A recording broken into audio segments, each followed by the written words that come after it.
नमस्कार, बहुत स्वागत है आप सभी का। मैं हूं सुशांत सिन्हा। क्या सोनम वांगचुक ही फुनसुक वांगडू हैं या ये सालों से झूठ सुनते आए आप? और क्या वो फुनसुक वांगडू हैं, समाज सेवी हैं, देशद्रोही हैं? अब ये सवाल अचानक कॉकरोच आंदोलन जब 18वें 19वें 20वें दिन में पहुंच रहा है तो ये सोशल मीडिया पर खड़ा होने लगा है। सोनम वांगचुक इस वक्त इन सवालों के केंद्र में है। दो लोग देखिए इसमें चर्चा में है। एक तो ये अभिजीत दीपके है जिसका आम आदमी पार्टी और केजरीवाल से पॉलिटिकल कनेक्शन सबको पता है। लेकिन सोनम वांगचुक पर अब सवाल खड़े हो रहे हैं कि ये भाई साहब हैं कौन? क्या ये देशद्रोही हैं, फुनसुक वांगडू हैं, कौन है? आज मैं इस वीडियो में इनके बारे में आपको डिटेल से बताऊंगा और आप पूरी वीडियो देखने के बाद अपनी राय दीजिएगा कि आपके हिसाब से यह आदमी क्या है। लेकिन पहले मैं आपको बताना चाहता हूं कि इस पूरे प्रकरण में सोनम वांगचुक को लेकर कई सवाल खड़े किए जा रहे हैं कि भाई जो गृह मंत्रालय है उसने 2025 में इनका एफसीआरए का लाइसेंस जो एनजीओ का था वो कैंसिल कर दिया था। इसका मतलब कुछ तो होगा, कुछ तो गड़बड़ रही होगी। लोग ये भी कह रहे हैं कि भाई आप देखिए कि 2007 में ये उस वक्त गृह मंत्रालय की एक चिट्ठी है जो कि यूपीए सरकार के समय की है और सामने आ रही है। और इसमें क्या क्या आरोप लगे थे यूपीए सरकार के समय, उस समय सोनम वांगचुक पर जो आरोप लगे थे उसके मुताबिक 28 फरवरी 2007 की चिट्ठी कि सरकारी अधिकारियों को हतोत्साहित करने का आरोप लगा था, 200 कनाल जमीन पर अवैध कब्जे का आरोप लगा था, विदेशी फंड के दुरुपयोग का आरोप लगा था, चीन समेत विदेशों में संदिग्ध संपर्कों का भी आरोप लगा था और प्रशासन को धमकाने और माहौल बिगाड़ने का आरोप लगा था।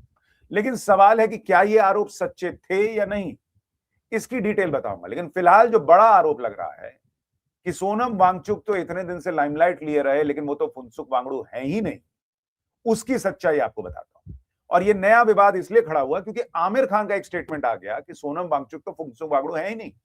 उनकी फिल्म में जो फुनसुक वांगडू दिखाया गया वो सोनम वांगचुक नहीं थे। सुनिए आमिर खान ने क्या कहा, फिर इसकी पूरी सच्चाई आपको बताता हूं। A certain person, Sonam Wangchuk, that's what I'm told. No, that's not true actually. No? No. That is a misconception. Okay. I didn't know about Mr. Sonam at that time when we were doing the film Three Idiots. I know that I saw a video of Chatur. Yeah. Just recently he said that Yes. he's wrong. Maybe that's what Chatur was thinking. But I want to tell you that neither Raju nor Abhijat, who are the two writers, nor I, we didn't know about Mr. Sonam. However, what Mr. Sonam is doing is good work in any case. He doesn't have to be based on the character of Three Idiots for us to respect him. तो ये आमिर खान का video सामने आया और इस पर बड़ा हंगामा हो रहा है। आरजेडी के मनोज झा से लेकर कई पॉलिटिकल पार्टी के लोग कह रहे हैं कि आमिर खान में रीढ़ की हड्डी नहीं है इसलिए आज पलट गए, नहीं तो दुनिया तो यही जानती थी कि सोनम वांगचुक ही फुनसुक वांगडू है। जबकि आमिर खान कैटेगोरिकली कह रहे हैं कि भाई वो जो पूरा कैरेक्टर था वो सोनम वांगचुक से इंस्पायर्ड नहीं था या वो नहीं थे। मैंने देखा, रिसर्च की, तो राजू हिरानी का भी एक पुराना इंटरव्यू मिला जिसमें वो भी कह रहे हैं कि वो जो कैरेक्टर दिखाया गया है वो उनके किसी स्टूडेंट का था, वो सोनम वांगचुक का नहीं था। तो क्या सोनम वांगचुक इतने दिनों से इस पूरे मामले को दबाए बैठे थे? जी नहीं। मैं आपको यह भी बता दूं कि सोनम वांगचुक खुद कई बार कह चुके हैं कि I am not Phunsukh Wangdu, और ये बात वो अलग अलग मंच से कह चुके हैं। इस बात को ध्यान रखिएगा। वो केबीसी में गए थे, उन्होंने केबीसी में जाकर कहा और क्लैरिफिकेशन दिया कि if you say inspired then I won't deny it. A lot of people say the film is based on me but I don't agree with that. यानी सोनम वांगचुक ने अमिताभ बच्चन के सामने केबीसी में बैठकर कहा कि मैं फुनसुक वांगडू नहीं हूं। इसके अलावा वो जोश टॉक एक होता है जिसमें लोग जाते हैं और इंस्पिरेशनल टॉक्स देते हैं, उसमें भी उन्होंने खुलकर कहा था कि फिल्म मुझसे इंस्पायर तो हो सकती है लेकिन मैं फुनसुक वांगडू नहीं हूं। यानी सोनम वांगचुक ने कई बार ये क्लैरिफिकेशन दिया है कि वो फुनसुक वांगडू नहीं है। मैं आपको उनका पुराना एक बयान भी सुनाता हूं। परेशान हूं, बहुत बार लोग मुझसे यही पूछते रहते हैं, आपका स्कूल थ्री इडियट स्कूल है, आप फुनसुक वांगडू हैं। मैं कहना चाहता हूं जी नहीं, मैं फुनसुक वांगडू नहीं, मैं सोनम वांगचुक हूं और मैं ख्वाबों में, फिल्मों में नहीं, जीवन में कुछ काम करता हूं। और तो इस सार्वजनिक मंच से सोनम वांगचुक कई बार कह चुके कि वो फुनसुक वांगडू नहीं है। अब सवाल ये खड़ा होता है कि भाई वो फुनसुक वांगडू तो है, वो खुद कह रहे हैं, तो अब ये पूरा मामला क्यों खड़ा हो रहा है? क्योंकि शायद एक वर्ग को ये लग रहा है कि ये पूरा जो आंदोलन है कॉकरोच पार्टी का, देखिए उस पर सवाल खड़े हो रहे हैं, कोई दो राय नहीं, वहां पूरा पॉलिटिकल एजेंडा है, ये दिख रहा है। लेकिन सोनम वांगचुक का अगर इस्तेमाल हो रहा है तो आप कॉकरोच पार्टी के पीछे के दिमाग पर सवाल उठाने के बजाय क्या सोनम वांगचुक को जो है वो इस तरीके से डिस्क्रेडिट करने लग जाएंगे? ये सवाल खड़ा हो रहा है। तो पहला तो ये है कि भाई उन्होंने कभी इसका क्रेडिट नहीं लिया कि मैं ही फुनसुक वांगडू हूं। दूसरी बात कि क्या वो देशद्रोही हैं? जैसा अब यूपीए के जमाने की चिट्ठी जो है वो वायरल की जा रही, कि देखिए उस वक्त भी आरोप लगते थे। पहले देखते हैं कि इन्होंने काम क्या किया। सोनम वांगचुक ने लेह लद्दाख के अंदर जो काम किया, एक सेकमॉल उन्होंने एनजीओ बनाया 1988 में, 1988 उसकी स्थापना की, और उन्होंने ऑपरेशन न्यू होप चलाया जिसमें सरकारी स्कूलों में सुधार की बात की, किताबों के साथ व्यवहारिक शिक्षा की बात की, HIAL हिमालय केंद्रित उच्च शिक्षा की बात की, आइस स्तूप बनाया। आइस स्तूप मतलब उन्होंने जो पानी इधर उधर वेस्ट होता था उसको जमा कर करके ठंड के दौरान उसको जो है वो एक स्तूप का रूप दे दिया, और जब गर्मियां आई तो उसका इस्तेमाल इरिगेशन के लिए किया गया। सौर भवन और टिकाऊ जीवन के लिए उन्होंने काम किया, तो उनको कई अवार्ड वगैरह मिल चुके हैं, और इसलिए उनका नाम जो है वो शिक्षा के क्षेत्र में काम करने को लेकर है। उन्होंने जो है वहां पर आप देखिएगा पैसिव सोलर बैटरी हाउस और संतरी पोस्ट बनाया, क्योंकि वहां बहुत ठंड पड़ती है लेह लद्दाख में, तो अपने जो सैनिक हैं उनके लिए संतरी पोस्ट को कैसे गर्म रखा जा सकता है सोलर पैनल के जरिए, उस पर उन्होंने काम किया। तो एक देशद्रोही आदमी होगा क्या जो अपने देश के सैनिकों के लिए इस तरह से काम कर रहा होगा? आप खुद सोचिए। दूसरी बात, लद्दाख में बच्चों के स्कूल की किताबों के लिए उन्होंने काम किया कि कैसे वो वहां के लोकल एग्जाम्पल से चीजों को सीखे भी और अपने उस पूरे जो ज्योग्राफी है, कल्चर है, उससे भी कनेक्टेड रहे। जिस आइस स्तूप की बात कर रहा हूं वो तो वहां पर काफी काम आया लोगों के। ऑपरेशन न्यू होप की बात कर रहा हूं, और उन्होंने इन सारी चीजों को करने के दौरान इसका पेटेंट भी नहीं कराया। उन्होंने कहा कि मैं चाहता हूं कि इन सारी चीजों का फायदा जो है वो कई लोगों को मिले। सुनिए एक बार।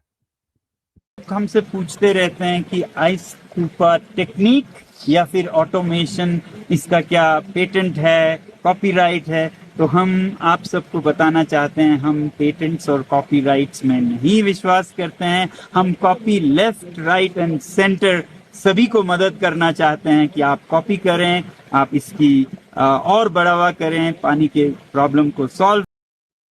तो ये सोनम वांगचुक की सोच थी कि भाई अगर कुछ इनोवेट हो रहा है तो पेटेंट करा लिया तो फायदा अपना हो जाएगा, उसको खुला रहने दो, सबके पास उसको जाने दो। लेकिन सोनम वांगचुक के कुछ बयान भी वायरल होते हैं जिसमें वो कश्मीर के अंदर जनमत संग्रह की बात करते सुनाई देते हैं, तो उससे भी लोग नाराज हो जाते हैं कि ये तो देखिए तो देश के खिलाफ वाली बात है। तो दोनों पक्ष, काम तो उनका जबरदस्त है, उसमें कोई दो राय नहीं, लेकिन फिर उन पर जो आरोप लगते हैं, अब जैसे FCRA को लेकर जो बात कही जा रही है कि उसमें कहा गया कि भाई सरकार जो है उसने उनके एनजीओ का, FCRA का लाइसेंस रद्द कर दिया, जिसके जरिए आप विदेश से फंडिंग लेते हैं और काम करते हैं। अब उसमें आरोप क्या क्या लगा था, अब ये मौजूदा सरकार के समय, कि पुरानी बस की बिक्री के 3,35,000 रुपए का हिसाब जो है वो गड़बड़ है। 54,600 रुपए का स्थानीय पैसा FCRA खाते में आया, तो स्थानीय पैसा FCRA के खाते में कैसे आया? स्वीडिश संस्था से 4,93,000 रुपए जो है वो सोवर्निटी कार्यक्रम के लिए लिए, 19,600 रुपए विदेशी योगदान वापस किया, लगभग 80,000 रुपए के लेखे में विसंगति पाई गई। तो इस तरह की चीजें। लेकिन अगर आप रकम को देखेंगे तो कोई इतनी मैसिव रकम नहीं है। इतने सालों में कहा जा रहा है कि 1.5 करोड़ रुपए, इतने सालों में, उसमें कुछ सवाल जो है वो खड़े हो रहे हैं, और इसीलिए उसको लेकर भी प्रश्न उठता है कि क्या भाई FCRA का लाइसेंस जो है वो ठीक रद्द किया गया, और क्या इनकी सोच देश। आप कॉकरोच पार्टी के आंदोलन में जो पॉलिटिकल एजेंडा दिख रहा है उस पर हमें प्रश्न करना चाहिए, लेकिन सोनम वांगचुक के एनजीओ का FCRA रद्द होना वो उन्हें देशद्रोही नहीं बना देता। सीधा हिसाब रखिए, उसमें नियमों के उल्लंघन की बात है, उस पर आखिरी फैसला जो है वो अदालत से आएगा, और वहां पर जो है आप कहेंगे कि भाई ठीक है इस आदमी ने गड़बड़ की। दूसरा प्रश्न ये है कि जैसे यूपीए के जमाने में इन पर आरोप लगा कि भाई चाइना से कनेक्शन है, तो वो 2007 की चिट्ठी है, आज 2026 है, ये जंतर मंतर पर बैठे हुए हैं कॉकरोच पार्टी के आंदोलन में। अगर चाइना फंडेड है, चाइना से कनेक्शन है, तो उठा के अंदर डाल दीजिए, ये बाहर कैसे? लेकिन आप बाहर भी रखें और उसके बाद कहें कि नहीं नहीं ये देशद्रोही है, तो देशद्रोही बाहर कैसे, ये बड़ा प्रश्न। अगर FCRA में कुछ कमी है तो एक्शन लीजिए। और एक बात जो बार बार उठती, भाई आप कहते हैं राहुल गांधी के जीजा जो है रॉबर्ट वाड्रा, उन्होंने जमीन घोटाला किया, रॉबर्ट वाड्रा बाहर घूम रहा है। आप कहते हैं कि भाई राहुल गांधी विदेश में जाकर देश विरोधी ताकतों से मिलते हैं, वहां जो है उनको वहां से प्लान बना के आते हैं, यहां एग्जीक्यूट करते हैं। तो राहुल गांधी बाहर क्यों घूम रहे हैं? वो एलओपी क्यों है? तो जैसे ही कोई सवाल खड़ा होता है, एक पूरा जैसे एक इकोसिस्टम है कि वो नरेंद्र मोदी के पीछे ही पड़ा रहता है, वैसे ही एक इकोसिस्टम है कि वो उस सवाल को खारिज करने के लिए फिर एक व्यक्ति पर सवाल खड़े कर देता है, जैसा अभी सोनम वांगचुक के साथ होता है। मेरा सिर्फ इतना कहना है कि अगर सोनम वांगचुक देशद्रोही है तो उठा के जेल में डाल दीजिए, फिर बाहर मत छोड़िए कि कल को उनकी भूख हड़ताल खत्म हो जाए, फिर वो अपना घूमें फिरें, काम करना है जो करें। अभी के लिए वो देशद्रोही, क्योंकि वहां पर जो हो रहा है उसमें लोगों को लगना चाहिए कि ये देशद्रोही बैठ के सब कर रहा है। ये व्यवस्था ठीक नहीं। देशद्रोही हैं तो एक्शन लीजिए, नहीं है तो कैरेक्टर असैसिनेशन मत कीजिए। ये सीधा सीधा हिसाब। और जो अभी तक बातें हैं वो मैंने आपके सामने रख दी। फुनसुक वांगडू वो नहीं है, ये वो खुद कह चुके हैं। आपके हिसाब से सोनम वांगचुक क्या देशद्रोही हैं, नहीं है, क्या है, मुझे कमेंट करके जरूर बताइएगा। लेकिन मेरे हिसाब से जो था, पूरी रिसर्च मैंने आपके सामने रख दी कि क्या आरोप हैं और उनकी सच्चाई क्या है। जय हिंद, नमस्कार।